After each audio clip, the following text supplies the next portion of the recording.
Good morning, Facebook friends. Helen Arcantu here, CEO of the YWCA of Northern New Jersey. My pronouns are she, her, hers. So happy to be with you on this Monday morning to kick off your week.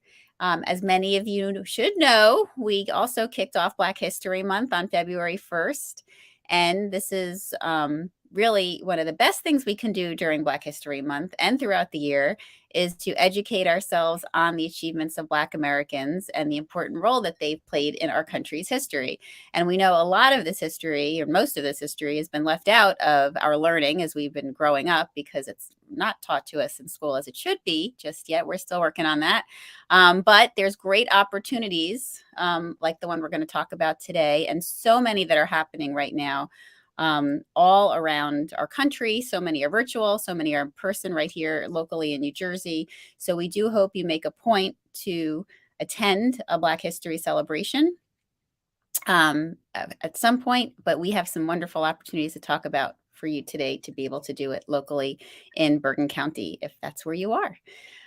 So with that, I'm going to introduce you to my guest today, who, if you are regulars of YWTV and regulars of the YW, you are familiar with Miss Barbara Giarmo. She is the co-chair of the Dr. Martin Luther King Birthday Committee, and she's here to talk about their work and also this wonderful partnership that they're doing with Teaneck Library during Black History Month. I personally was so honored and grateful to the committee this year. They invited me to be their keynote speaker at their Dr. Martin Luther King birthday celebration event. That was, just days. It feels like just days ago. And I have to say, it was a beautiful, beautiful event with a packed house at Temple Emeth and Teaneck. And we were just talking before we went live about how, everyone is coming back out again. It's wonderful to see so many people at events. And I think when I personally walked into the room and saw how packed it was again, that they definitely are coming out, especially for the important events. So with that, let me tell you a little bit about Miss Barbara Giarmo.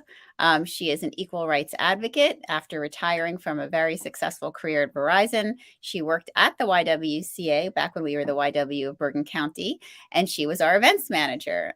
For 4 years, she worked with the YW to support the mission of eliminating racism and empowering women by organizing many important events, including our Stand Against Racism public event and numerous other networking events for women.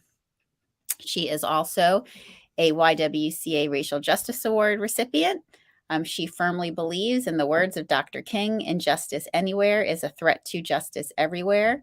These words came to have a deep personal meaning for her when her son Chris came out as being gay when he was only 13 years old in 1996. She and her husband gave Chris their unconditional love, but in order to help ensure that Chris has the same rights as she has, Barbara joined and became president of PFLAG, which is Parents, Families, and Friends of Lesbian and Gays in Bergen County. And she's advocated in Washington, D.C. and in Trenton. She, as I shared, is the co-chair of the Dr. Martin Luther King Birthday Observance Committee of Bergen County and served as the fundraising chair for the Dr. Martin Luther King Monument Committee, which raised over $300,000 to erect the absolutely stunning bronze statue of Dr. King that is on the Hackensack campus of Fairleigh Dickinson University on the Hackensack River Pathway. If you have not seen it, you absolutely should take a ride over to see it. It's really, really remarkable. And Barbara has also helped coordinate many events that honor and celebrate the life and legacy of Dr. King throughout the year. And today we're going to talk about one of them. Welcome, Barbara. Thank you, Helen. Happy to be here. Happy to be back. Happy to be back.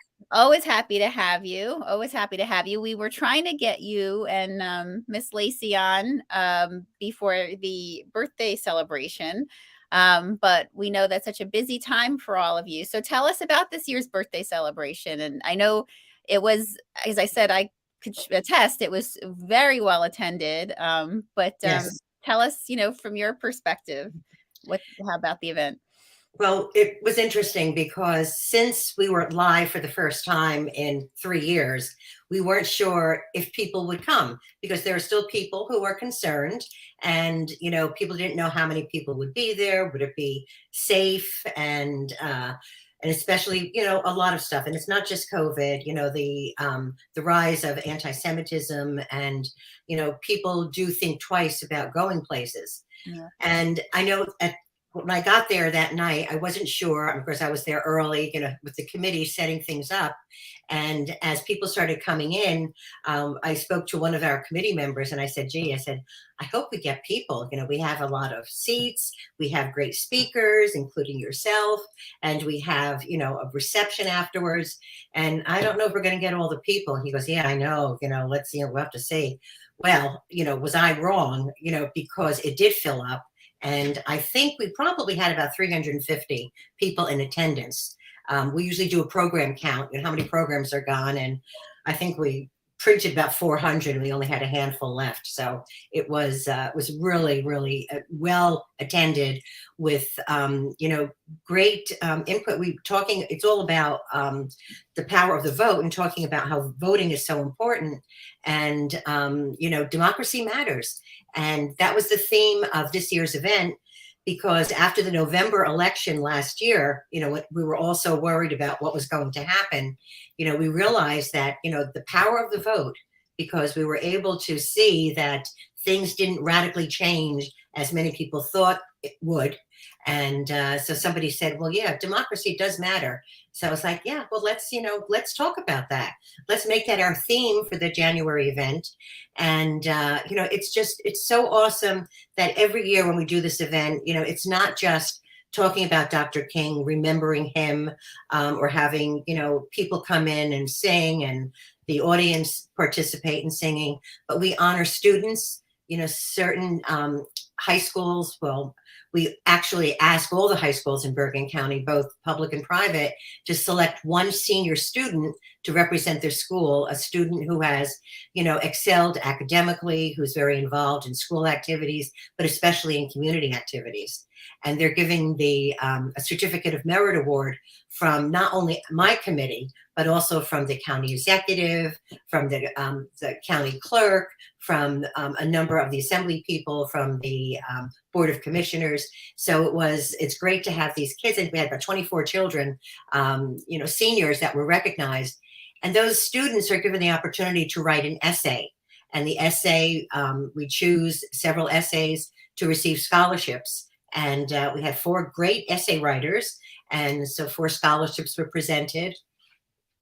And it's awesome. We recognize either an organization or a member of the community with an award, and a couple of speeches, some great entertainment, and it was great. Anthony Johnson from WABC-TV has been our moderator for as long as I've been involved, and I've been involved for about 15 years. So he is, such an integral part of our committee, and he just makes things go along so smoothly, with his talent and his knowledge. I mean, he worked for John Lewis, and he has, so many connections and wonderful stories to tell. And it's great. It's great that Temple Emeth and Teaneck opened their doors for us and allows us to do the event there, because they have a wonderful space, and they did it. They broadcast it live on their live streaming. So it was great. We could reach, much more, many more people than the 350 that were there.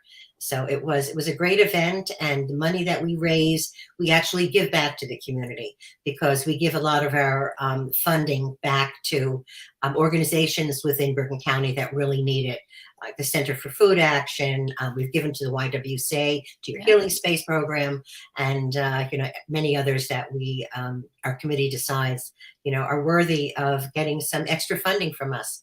So it was great, and we follow that up with this week, with this month of, in February, with Black History Month. And it's our second event that we do each year. That's amazing. And I just, want to echo and I said this in my comments, I've been coming to your event for, many, many years now. And I always feel uplifted and re-energized and refocused on my work, thanks to all that happens. I mean, your award winners, are amazing. The youth really, seeing Mhm. them and knowing, the essays and the time that they put in and the impact that it's having and the entertainment. Really, it's a beautiful, beautiful celebration. And kudos to the whole committee. And I know it takes a village because there's Yes. so many volunteers, running Mhm. around and folks out in the community. Remember, these are volunteers that put together all of these events, and it is a nonprofit organization, and I share this all the time. We all really rely on all of you out there in the community to support our work. So please, you can learn more about the committee. We have the links here so that you can connect with them directly. But we do encourage you to check out everything that they're doing and to, support their work, whether you join the committee as a volunteer or whether you make a donation. It absolutely will be worthy and, impactful for sure. So I know we're going to talk about all these great events that you have created for Black History Month, but can you tell a little bit to our viewers, in case they're new to the committee, about how it started and how long it's been around? Obviously, you just talked about being connected to this event for 15 years. Well, it began in the 60s, after the death of Dr. King, and it began just as a candlelight vigil, I think, on the in front of the municipal building in Teaneck. And that's how it started for a couple of years, but people kept coming and it got larger. So the people who started the vigil decided to form a committee to honor Dr. King and to honor him every year on his birthday in one way or another. And Theodore Lacey, who is the chair of our committee, was there at the beginning and has been there through all these years, these many, many years. It's her guidance and her leadership that has really helped the committee grow and to do many more projects. And the offshoot of that committee was the erecting of the bronze statue of Dr. King, on the Hackensack campus of Fairleigh Dickinson. And that was such a great opportunity. That's how I got involved, I think, with well, no, really. Actually, it was the YWCA. When I was still working at the YWCA, I represented the YW on the committee. And they saw that I was doing fundraising for the YW and thought, well, maybe she can do fundraising for the statue.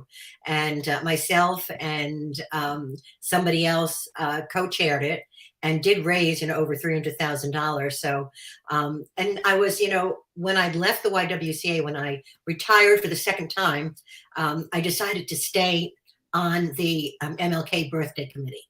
And it was a great opportunity for me to learn, talk about history. My history was so, compartmentalized and just focused on what most of us learned in history classes. So I was not aware of things that were happening around me where I lived, about redlining. And I learned most of the history that I know about Black history from my friends on the MLK committee, Mm. and really, helped me to want to stay involved and just to learn more and to help this great committee, do events and kind of, be history teachers, which is what, we're doing this month. So let's talk about that. I mean, as you said, you're back in person. And here we have um, a whole month of amazing opportunities to, get educated on Black history. Tell us a little bit about it. Sure, sure. I just have to choke a little. You- Okay, I'm ready. That was quick. So during the month of February for the last, I guess about 5 or 6 years, we've been working with Teaneck Library. And Teaneck Library gives us their auditorium to use every Thursday during the month of February to bring in somebody that we have found to be able to teach us more about Black history. And it's been a great opportunity over the years, excuse me, to learn so much more, especially about Bergen County and about our state of New Jersey. This year, we had our first seminar or lecture last week, and it was actually Rabbi Serbu from Temple Emeth, where we had our birthday celebration, who is part of a coalition here in New Jersey. Um, he's the chairperson of the Social Justice Remembrance Committee, and they are aligned with the Equal Justice Initiative that Brian Stevenson had started, and the it's not just that, it's just the memorial in Montgomery, Alabama, and the museum that talks about lynching.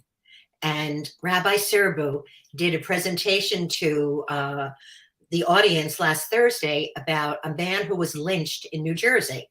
And, you know, so many people think, oh, New Jersey, they were in, you know, it's a state in the north, and there's wasn't any issues for people of color, but there was. And part of their task is to find areas where people were lynched and the soil, and dig up the soil and have, and I know at the memorial in Alabama, in Montgomery, there are big, big containers, glass jars of soil from many of the areas from the South and the North where people were lynched. And their names are on there. And it's just, you know, a representation of what happened. And it was great because Rabbi Serbu brought this soil sample and told us this great history in New Jersey of lynching, and especially about this man, Samuel Johnson, who was lynched, and his story.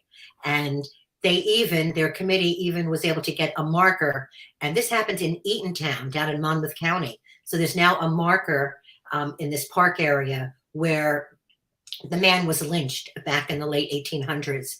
And it was just so great to hear the rabbi talk about lynching and talk about this history that unfortunately may not be taught much longer, if at all, in our schools in this country.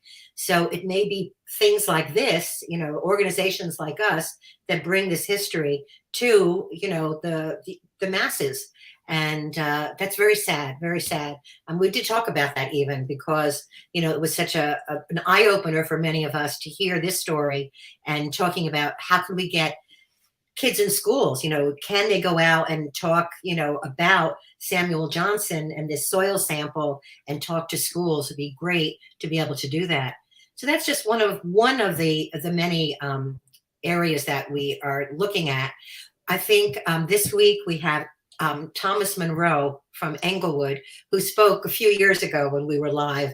And he has such a great history, personal history in Bergen County of a lot of sports and entertainment.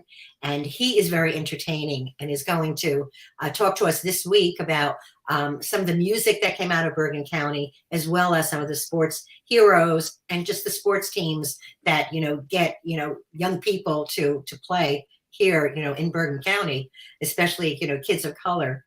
And that following week, the third week, we will have Christopher Matthews, who is the head of the anthropology department at your school at Montclair State University. Mm-hmm. And Chris has been one of our speakers in the past because he is on a quest to dig up as many artifacts as he can in Dunkerhook Park here in Paramus in Bergen County that are related to a Black family, the Bennett family, that lived in a home that was there on that property, you know, way back when. So his team of uncovers are digging and collecting artifacts and putting them on display. And he's going to tell us, you know, what's happening, you know, how their dig is going and the importance of it. He has one of his students on his team who's going to present with him. So we look forward to, you know, being able to share all this stuff. And our last event is going to be, I think, with Marie Trice Jenkins, who's is a nutritionist, and she's a consultant for the Marble Jam Foundation. So we're going to hear some more about, you know, nutrition, you know, in the marginalized communities and how important, you know, it is to take care of our bodies. So that's our month, you know, our February, you know, chock full of interesting and important things. So we welcome people to come. It's free. It's 90 minutes. That's all, you know, out of your your day. So we hope people do come, and they did come last week, and I just wish more people, were still coming out, and I think they will. I think once they see that, plus, you know, we have to wear a mask in Teaneck Library in the auditorium. So it's a safe place. I Mhm. tell people that, you don't have to worry about people breathing on you or coughing on you because we're all masked up. But there's just so much to learn. And we need to know American history, and Black history is American history. It absolutely is. And I'm so grateful to the committee for putting together these wonderful conversations. And, as we've said, and we need to keep saying, this is missing from our history classes. We really need to be active in terms of showing up and saying that we want it represented, in Right, history right, classes as well. And that's something that we can all do from an advocacy perspective. Sometimes people ask me, I know they ask you, what can I do to help? right, Um, these are the things you can do. We want to be showing up in full forces at our meetings as well, letting folks know that this is important to us. right. And as we're still working that part through, we're just so grateful that there are organizations like yours that are able Yeah. to bring together such important speakers on topics that we just would not know about Mhm. if Right, if you were not organizing this. And we have Chandra Young on saying what a force you are, and grateful for the work you're doing. And I couldn't agree more. And I just once again say to our viewers, we have all the links here to the committee. Please, if this is important to you, please support this committee. Please support the work that they're doing. Show up to their events, volunteer your time, and consider making a donation for their work, because that's how we're able to right. bring these important conversations into the community. So tell us, Barb, I mean, the committee, as you said, has been around a long time. Mhm. And the times have some parts of the times have changed over these years, others not as much as we'd Right. like them to. But how has the committee's work shifted over this time? And, with all the years that have passed, and all the great work that you've done, Right. what have you seen in terms of the committee's involvement? Well, it's interesting because when I began, it was a relatively small committee. There may be around, 20 maximum who would show up to committee meetings and get involved. And I think at that point, we were probably just doing the birthday celebration. So in the last 20 years, we've evolved into doing Black History Month at the Teaneck Library. And in August, we do a commemoration of the March on Washington back in '63. So we have an event out at the monument at the statue to showcase the statue and to bring speakers to talk about things that are, current events, as well as, some historical things. But and the county supports us on this. And what we love doing is, the monument is there.